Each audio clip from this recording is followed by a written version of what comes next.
Welcome back, Sir James. Sustainability. Yeah, well, sustainability, maybe to make it simple, I'd look at it in terms of bottom lines. Yeah, you have your traditional bottom line, which is your economic bottom line, which is profitability.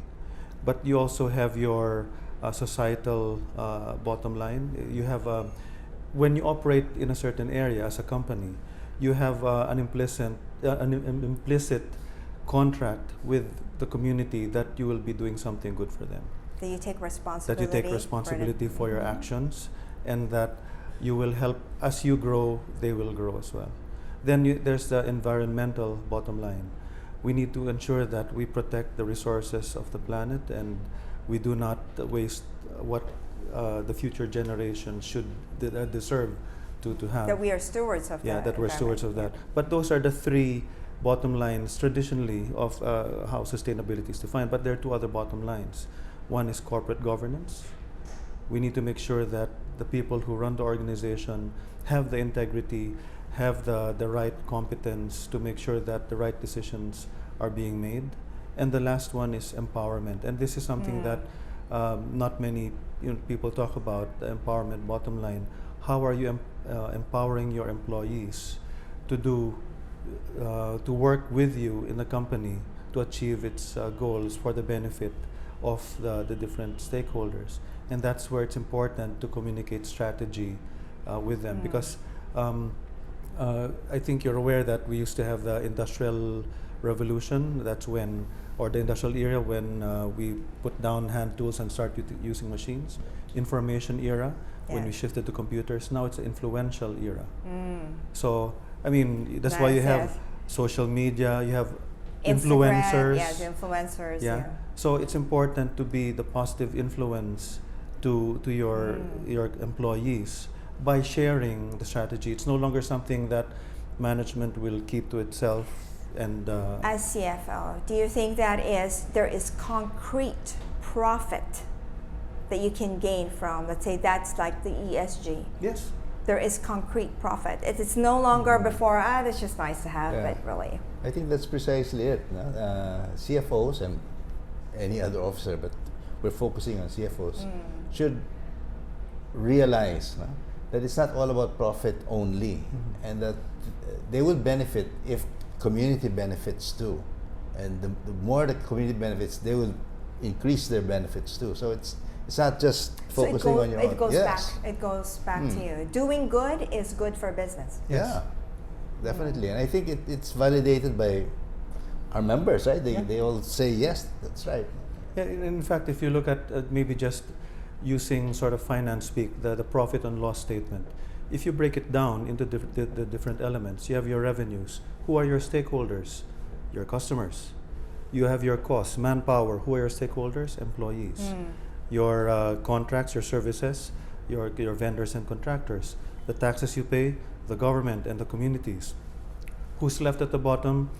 That's your net profit. That's your shareholder. So if you are able to balance the delivery of your, the performance of your company, making sure that all of those stakeholders get, what is due them, and leave something also for the shareholder, then you are actually doing good for. Was it the other way around before? Before you would actually look at your stockholders first. Then your customer someplace down, but your employees on the bottom. But really, it's the stockholders first. What's my first quarter profit margins are looking like? So it's kind of like has changed. It has. You've actually turned the tables upside down. Indeed, and when I speak with investors in my own company, I'm surprised that in one discussion, we didn't discuss anything about financials. They were talking about corporate governance, social performance, all of the ESG aspects. Right. Because I think a lot more investors, at least retail investors, are, I think the common word now is woke. They're very aware of these that's right. these issues. So they want to ensure that the money that they invest are put into companies that have very good ESG practices. And now ESG, actually, you need to know what that is for each one of the companies, because before that wasn't really a metric.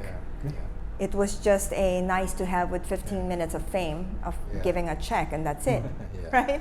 But that's basically not happening now. Is that one of those things, key things that you would want future CFOs to actually learn, that doing good is good for business, that it is profitable? Can people afford now to actually do sustainability? I think if people realize that doing those good things will benefit them, then it's an easy sell. I mean, and I think it's being realized now by many CFOs, no? Yes. That it's not just profit for ourselves, but you have to benefit also the community, no? Make sure that they also benefit from what you're doing, because then it rebounds back to you, no? And it will definitely be part of the subjects that we will be including in our academy, no? Were you guys part of, let's say, I get the example of, let's say, for the Taal victims. Are you guys right there when you were giving out those things? What are some of the effects that actually that did to not only you personally, but also for your companies that you represent and your employees? Can you share some insights?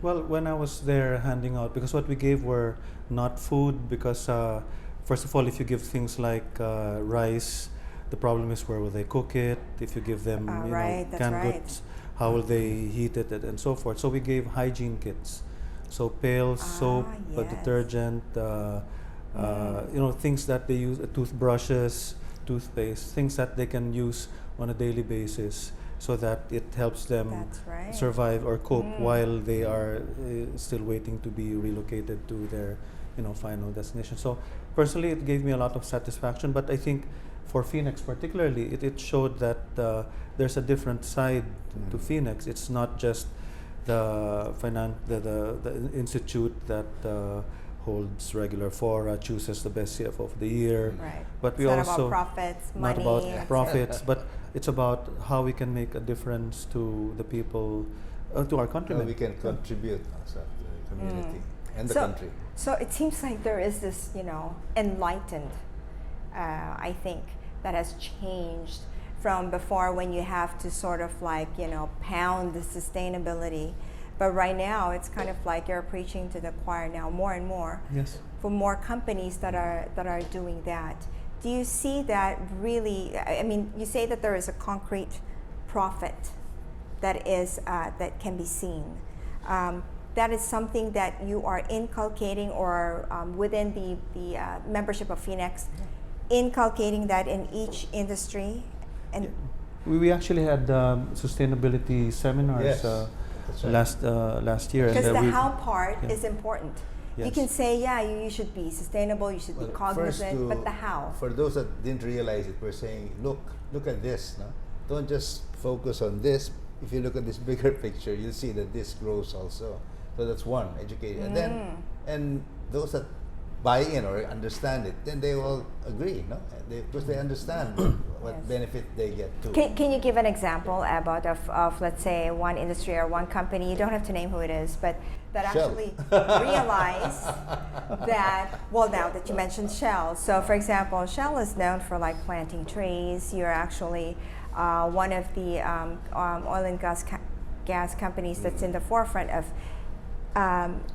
being very cognizant of environmental impact. Yeah. How has that changed? Because now globally there's financing that is now available, even from the IFC, World Bank, available specific to sustainability measures. If you're going to not be just into oil and gas, it can be natural gas, it can be other types, solar, etc.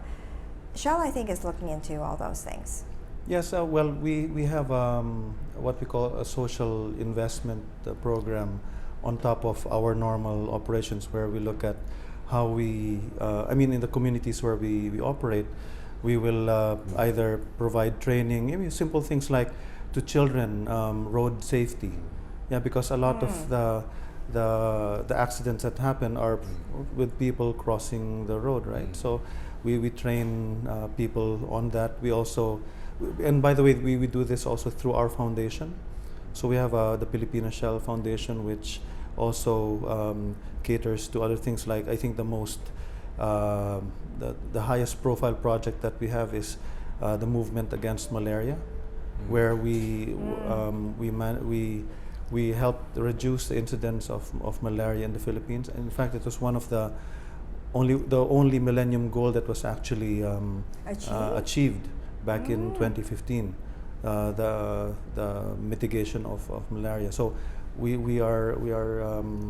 it's our foundation that's involved in that. But we also train our forecourt staff, the people that you see in our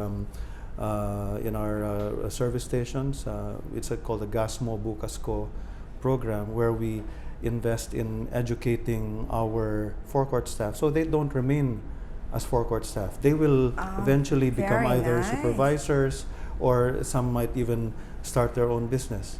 So there's a career ladder if you want to. So yeah, that's really good. Yeah. So from those social aspects to protecting the environment. I mean, we're doing a lot of things there. Like we have a project Coconut, where we help coconut farmers, a bio farm that helps improve productivity of farmers. So it's we're doing a lot of things. So you're actually walking your talk. I mean, for an oil and gas company to actually be looking at sustainability, that's something that actually is really good. That you can be a benchmark. Well, I hope we can serve as a model for others. Yes. So we don't really talk a lot about the things we do. We prefer to be, under the radar, but do You good. prefer to do, which is good. All right, we're going to cut the short break. You're watching Biz News. We'll be right back.